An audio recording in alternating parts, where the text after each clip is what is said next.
Welcome to the Blockchain Report, where we discuss all things cryptocurrency, crypto assets, DeFi, NFTs, and much more. Today we'll be talking a little layer 2 news, a little update from yesterday. Arbitrum, a few hours after I posted my video, I saw news of Nitro Testnet being live, so I wanted to cover this a little bit. I know I said I'd do a video once I find out the latest, and boom, here you go. Just a few hours later, well, a day later, because I was kind of going over this last night. So, Friday news, our new Nitro Goerli Testnet for Arbitrum Rollup is now live. This will be replacing the current Nitro Goerli DevNet. We'll also be migrating our Rinkeby testnet to Nitro this month. Oh, really? Yes, really. Read below. Check out their Medium article. So TLDR, our new Goerli testnet for Arbitrum Rollup is now live, and we'll be migrating our Rinkeby testnet to Nitro this month. Take time to make preparations and get ready for Nitro. View the migration notes here, which you can check out. So they go over some stuff on what to prepare for, what to expect, and yeah, just so you're not caught with your pants down and end up having projects stuck. So they also have their testnet guide, pretty in depth. So they get a lot of good stuff. But developers, builders, hard hats people, a new testnet has been spotted. Fellow Arbonauts, back in April, we launched our Nitro DevNet build on Goerli and shared most of our plans to migrate our Arbitrum Rinkeby testnet to the Nitro stack. Well, the day of testnet evolution is upon us, and now we have our new Arbitrum Rollup Goerli testnet. With plans to upgrade our Arbitrum Rinkeby testnet later this month. When this happens, it will mean that all Arbitrum Rollup testnets will be running on Nitro, leaving us with only one major step left in our overall upgrade to Nitro, the Arbitrum 1 migration. Now for the developers, if you haven't already begun, now's the time to prepare.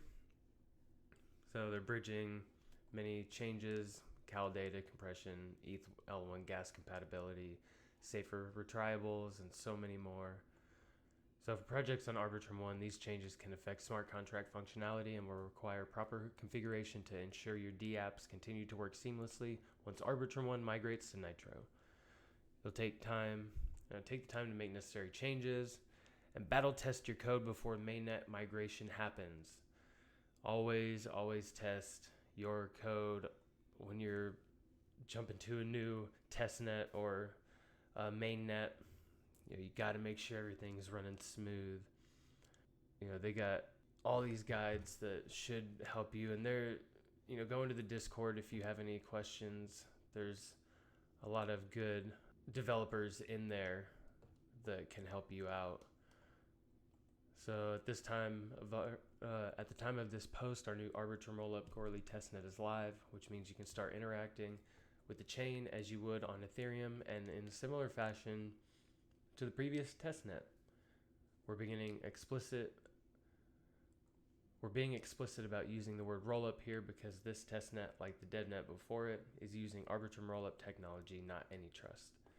There are a few considerations to keep in mind. This testnet is built on Goerli rather than Rinkeby and has a new chain ID of 421613 and RPC URL at this right here. So this, if you open up your wallet and you want to add a network, you will need to change the chain ID and add this RPC URL.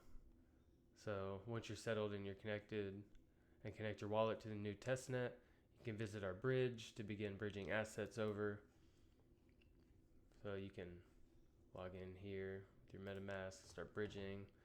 You can also request funds from the faucet by sending out this tweet. Now, this is where things can get really interesting in crypto, because you have a test network where you want people to interact on, but people can't put any assets on there yet because it's not a live network. It's not, the main net or main network like the one you want out in the public. So the test networks you want people to be able to interact on, but you basically have like monopoly money, fake money that you can send to people, and by sending out this tweet, you can send out a tweet, put your address right here. So whatever your Ethereum, blah blah blah blah blah blah, herpaderpa address, and then you tweet it, they'll send the Nitro DevNet will send money or tokens to the testnet address so you can interact on the network. And it's not worth anything, so don't get too excited, but it's pretty interesting way to get people, fake funds to interact on the network. So yeah, most importantly, this is a new testnet with an entirely new chain state, and this will replace our existing Goerli DevNet, which we plan to spin down in about a week's time on July 22nd around 12 p.m. Eastern Standard Time. Not ET. Phone home. If you want to withdraw assets from the existing Goerli DevNet, now is the time to do so. For all of the specifics on the new testnet, you can view our documentation, and that is right here. So I believe it's the same one. Yeah. So they give you a lot of good documents. Another important call out here is that we are launching this testnet to be the long-term testnet for Arbitrum Rollup. Goerli is one of the two major Ethereum testnets with plans to be supported well into the future, and we want developers to have confidence that the testnet they are building on will operate for the foreseeable future. This is a massive step forward and brings us much closer to migration of Arbitrum 1 to Nitro. The work leading up to this point has been monumental, not only because of the incredible innovation involved with building Nitro, but also because of our intent to build a sustainable roll-up stack that we will continue to maintain for years to come. So moving Arbitrum Rollup Ring B to Nitro. Other piece of news in our timeline for upgrading our existing Arbitrum Rollup Ring B testnet to the Nitro stack. In April, we shared plans for one migration to Nitro and marked the Ring B migration as a second key step in doing so. We want to make sure developers can fully prepare for the mainnet migration, and our current plans are to carry out the Ring B migration later this month. As mentioned in our previous post, this migration will maintain the state of all accounts and contracts. As we are aiming for it to be a seamless transition, you can view our Nitro migration notes here. I believe that's what I already pulled up before. We do want to surface some recent information from the Ethereum Foundation regarding their plans to deprecate Rinkeby alongside Ropsten and Kiln. I think those are just a couple other test nets. Never really used them before. Not entirely sure what their purpose was or what the differences in the test nets are, but it looks like the Ethereum Foundation is going to remove them at Rinkeby around Q2, Q3 2023. You can read more about the plans here. You just see, and Ethereum Foundation has a lot of good updates if you're an Ethereum head. So these testnets are gonna be gone, and yeah, if you're not a developer, I don't think it really matters to you. So the takeaway is that as a result, the Arbitrum Ring-B testnet will be spun down at some point. We are not in a rush to do so, and very much plan on keeping it around well after the Arbitrum 1 migration to Nitro. That being said, the Ring-B testnet will be deprecated eventually. The good news is that our Arbitrum Goerli Testnet is live, so you might want to check that out and pour one out for Ring-B. Well, what about the other ones? What about Kiln and Rapston? Pour some out for the homies, dog. Shit. We will, of course, keep the developer community updated in our plans here as they progress. We will continue to be focused on Nitro, and Ring-B is very much a part of that transition. Once Ring-B migration to Nitro is complete, we will have completed 2 of the major 3 milestones we originally laid out for Nitro. So, I think that's about it. They also launched Arbitrum Nova, which is their first chain built on any trust technology, and this one's still built on the roll-up technology. And we kind of went over this the other day. So if you want to develop on there, please fill out this form.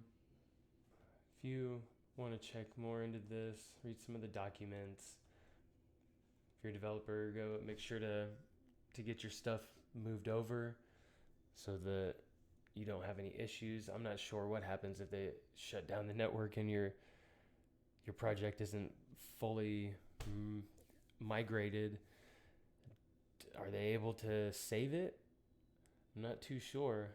I'd have to find out more about that. Maybe talk to one of these developers. This owl is just, his face is so funny. But yeah, that's about all I had today.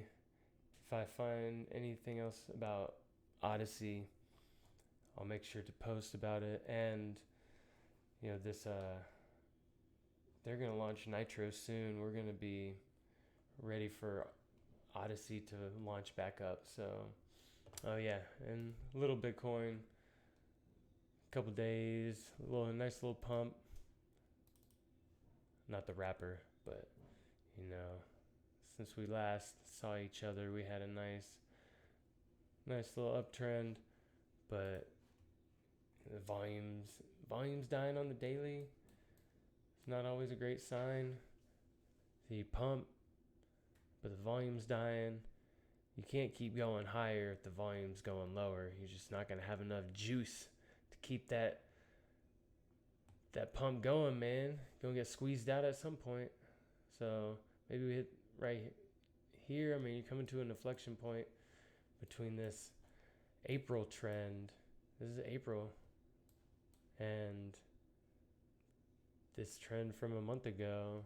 So you got to cross right here, and it's about to meet spot on. And I've had this drawn out since about right here. So this is pretty, I don't want to say textbook, but